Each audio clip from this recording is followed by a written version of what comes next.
On vient à prendre conscience quand la douleur est souvent trop forte. Mais qu'est-ce qu'il y a derrière cette douleur? C'est essentiel d'aller à la racine. À plusieurs reprises, j'ai aussi accompagné des personnes qui avaient des problèmes de poids, souvent dus à l'enfance, car c'est relié au corps émotionnel, ancré dans le pancréas.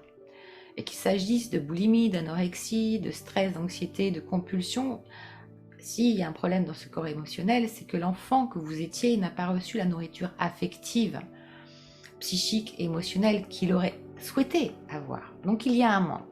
Et puisqu'il y a un manque, la nature déteste le manque. Voilà. Elle va combler ce manque et va combler ce déséquilibre. Et donc, s'il est mal comblé, ce déséquilibre, en fait, il va s'accentuer.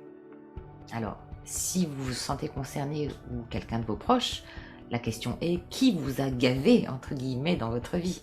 Qui est-ce qui ne vous a pas comblé de cet amour, de tendresse, de douceur, d'écoute, de reconnaissance, de paroles bienveillantes, aimantes?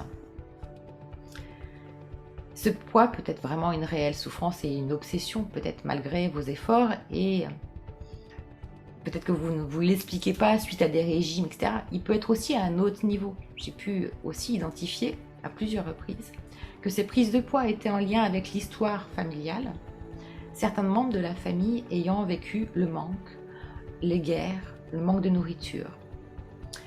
Et par instinct de survie, en fait, l'inconscient, par loyauté encore, par loyauté de survie au groupe, l'inconscient va anticiper une hypothétique et éventuelle famine ou extinction du clan et stocker des réserves.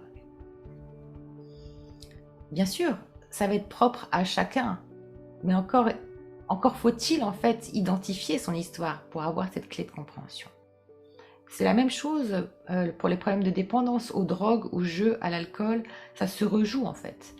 Et ça se rejoue aussi le plus souvent en couple, c'est-à-dire que même si vous ne rejouez pas la blessure, vous-même, votre partenaire, ou vos enfants, ou votre partenaire sentimental, peut vous montrer en effet miroir la blessure que vous portez. De la même façon, pour le stress, pour l'anxiété, pour des terrains dépressifs, là encore, l'un de vos éducateurs avait-il un terrain de ce type qu'il vous a laissé en héritage?